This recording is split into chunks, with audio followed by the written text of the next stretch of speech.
Welcome to the Slop Temple. We pray this video helps. In this video, I will explain how to make very beautiful greeting cards. First, let's gather our essential supplies.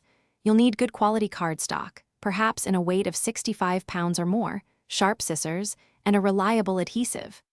Don't forget decorative elements like ribbons, glitter, and stamps to add flair. Most importantly, decide on a theme or occasion for your card.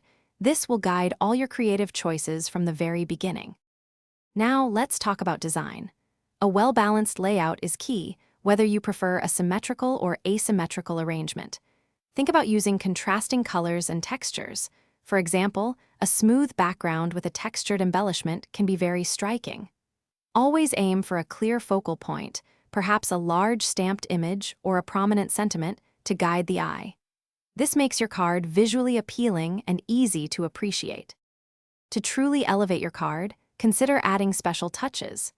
Layering different materials like patterned paper over solid cardstock creates wonderful depth and dimension. Don't shy away from techniques such as embossing, which raises a design, or die cutting, which creates intricate shapes. These methods add unique textures and visual interest. Finally, personalize your card with a heartfelt handwritten message or even a tiny, cherished photograph for a truly memorable gift. You're almost done.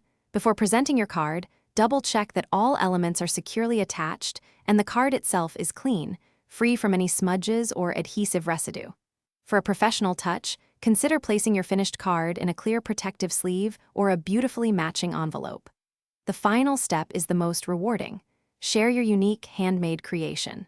A thoughtful, handcrafted card can bring immense joy and show someone how much you care. Thanks for watching. Consider subscribing if we helped you.